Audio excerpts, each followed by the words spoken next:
Kung galing kayo sa Taipei 101, ang next iconic landmark na pwede niyong puntahan malapit dito ay ang Chiang Kai-shek Park and Memorial Hall.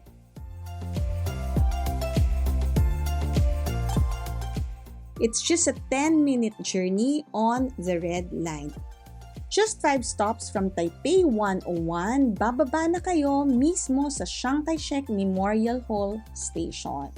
For future reference, ito ang Chiang Kai-shek Station.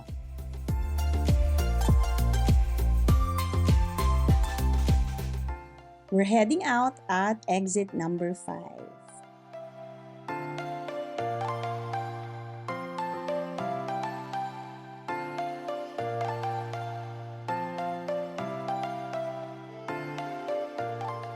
Just like that, and we're out at exit number 5. Then, just turn left. It's now a little past 3. Mainit siya, pero hindi super init. Kering init siya. On our way to Chiang Kai-shek Memorial Hall. So bakit natin siya pupuntahan? Because it is one of Taiwan's iconic historical landmarks. It is a symbol of Taiwan's cultural heritage and political transformation. That's why it is a major tourist destination. Yun na! Yan! This is the Liberty Square Arch. Sa likod nitong massive, intricate at magarbong arko na to ay ang Liberty Square o tinatawag ding Freedom Square. Malaki ang papel na ginampanan nito sa political history ng bansang Taiwan. Sa ngayon, isa itong plaza pampubliko at madalas venue ng mga selebrasyong pambansa or di kaya yung mga espesyal na pagtatanghal at pagtitipon. That white structure with blue roof was built to pay tribute to Taiwan's controversial and longest-serving president. Welcome to Taipei's most iconic landmark, the Chiang Kai-shek Memorial Hall. Chiang Kai-shek was a visionary political leader who led a crucial role in the establishment of Republic of China in the island of Taiwan, which is currently under a conflict and is being claimed by People's Republic of China from mainland China. Teka, kayo rin ba? Na-confuse? Dami kasi China. Paano nga ba nagsimula ang conflict? Tara, silipin natin ang isa sa pinaka-dramatic stories in world history. The rise, the fall, and the transformation of China from an empire to a republic. Hanggang sa pagkakabuo ng dalawang China. The People's Republic of China, or better known as the mainland China, and the Republic of China, now known as Taiwan. Sa loob ng mahigit 2,000 taon, imperialismo ang gobyerno ng China. Pinamumunuan at pinatatakbo ito ng isang emperor sa ilalim ng isang dinastiya na minamana at ipinapasa sa sumusunod na salinlahi. The corruption under the imperial rule led to several revolutionary groups and revolts. Sa pagsibol ng iba't ibang revolutionaryong grupo na may layuning pabagsakin ang imperialismo, ang Revived China Society na itinatag ni Dr. Sun Yat-sen noong 1894 sa Honolulu, Hawaii ang nagbigay ng komprehensibo at malinaw na plano at ideolohiya. Kaya umani ito ng malawak na suporta both local and international. Through his charismatic leadership, erudite scheme, and calculated approach, the Chinese Revolution Sun Yat-sen led in 1911 overthrew the last imperial rule under the Qing dynasty. The end of the empire birthed the Republic of China under its provisional first president, Dr. Sun Yat-sen, who stepped down less than 3 months in the office. The young republic faced the challenges of a politically divided China with its unstable government constantly under threat. By August 25, 1912, Sun Yat-sen formally established the National People's Party of China, along with other small revolutionary groups, to contest the results of China's first national election in an attempt to unite China as a whole under the leadership of the Nationalist Party, to which he failed.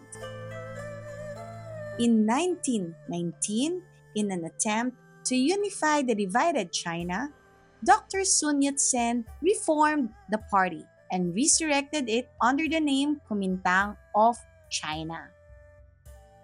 After accepting aid from the Soviet Union in 1923, Kuomintang and Chinese Communist Party merged to form the First United Front. Unfortunately, Dr. Sun Yat-sen died in 1925 due to gallbladder cancer.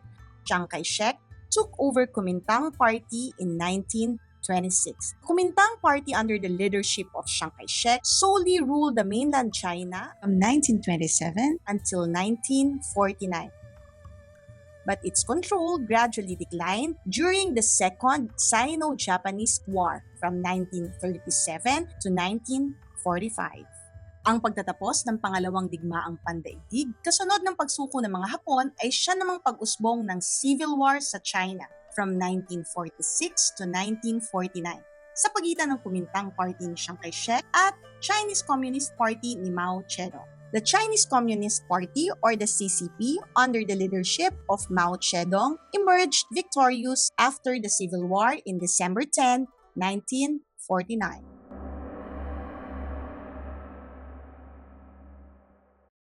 During this time, the Communist Party gained full control over mainland China and proclaimed the founding of the People's Republic of China in Beijing. While Chiang Kai-shek and the Kuomintang retreated to the island of Taiwan, taking millions of followers, treasures with a vision that one day they will once again reclaim the mainland. But why, of all places, Taiwan? Taiwan, or formerly known as Formosa, was once a colony of Japan from 1895 until 1945.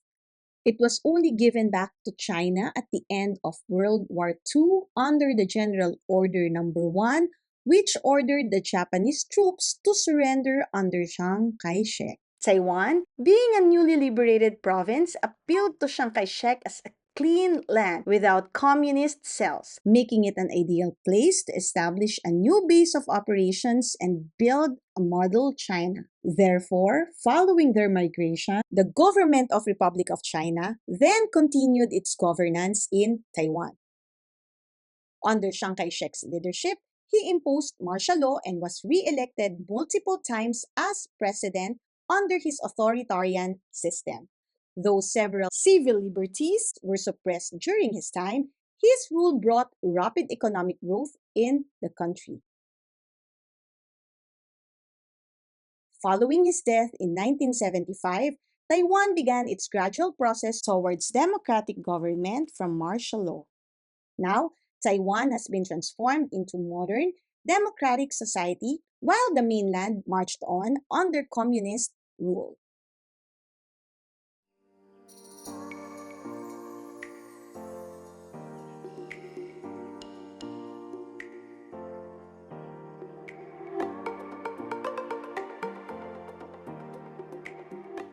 Chiang Kai-shek Memorial Hall is a massive structure that features white marble walls and a blue-tiled octagonal roof.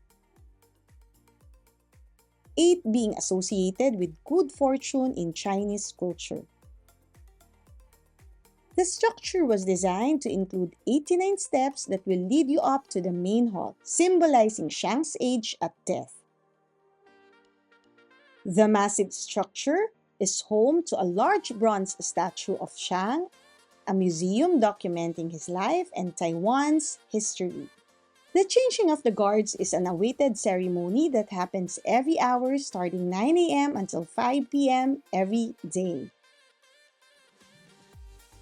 The surrounding grounds are extensive with lush gardens, ponds, and a space for public gatherings and performances. More than just a tribute to a historical leader,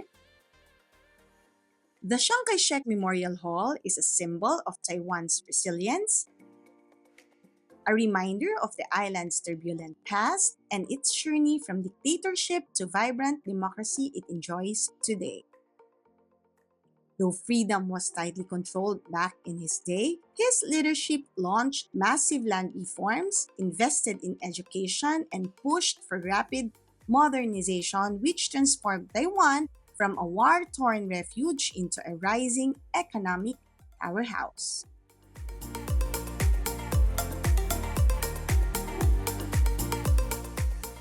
Kindly note that this is a free tourist destination.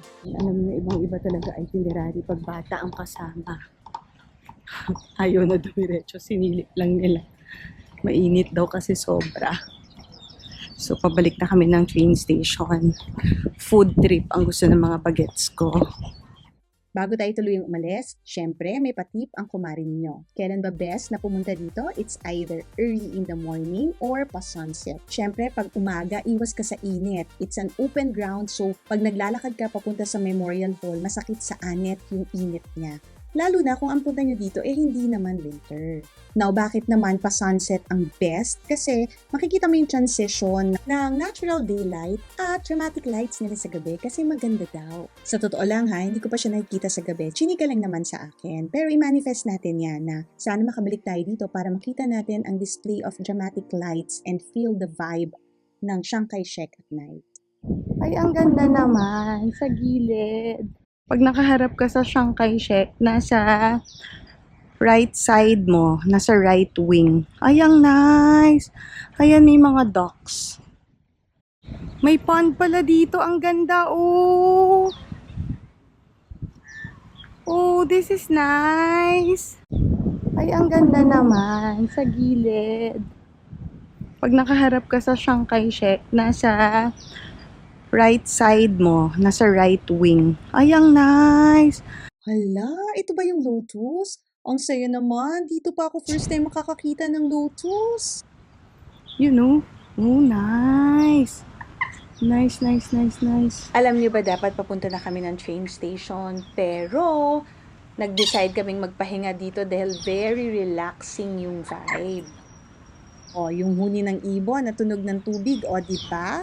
Winner!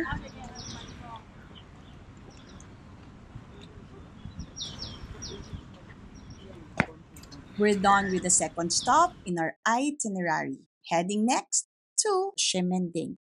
10-minute journey lang from Chiang Kai-shek to Ximending. As per Google, Ximen Station is just 2 stops away from Chiang Kai-shek Station.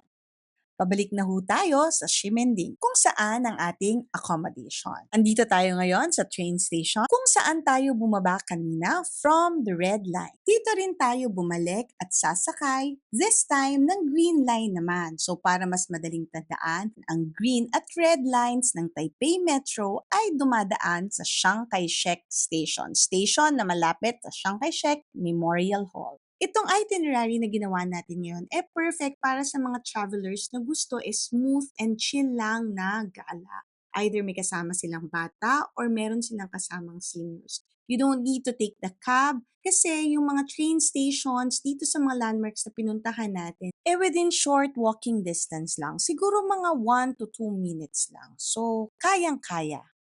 And just like that, we're back in Ximending area. Sabi ko naman sa inyo, mabilis ang biyahe. Actually, kakalabas lang namin ng Ximen Station. Dahil ang biyaheng ito ay intentionally for the kids, sila ang tinatanong ko kung saan at ano ang gusto nilang puntahan. Siyempre, ang ate namin nag-research. Ang sabi niya, dito daw sa Ximending, maraming magagandang damit for teenagers. So there, first boutique. Napahaba at ang chika ko about Uncle Shang. Bet nyo ba ang mga ganitong content? If yes, please let me know with a thumbs up. Kung hindi naman, comment down below kung paano ko mai-improve ang ating content for everyone's viewing pleasure. Kung hindi pa kita subscriber, please subscribe naman and hit that notification bell para updated ka sa mga bagong vlogs ko. For the meantime, let's pause for a while and await my next vlog here in Ximending. Sino mahilig sa Pop Mart? Sulit bang mamili dito? Subukan natin and we'll let you know ang mga must-try food at magkano. Lahat ng yan sa next vlog. Once again, Here's your Kumari from Taiwan saying, Sheshe!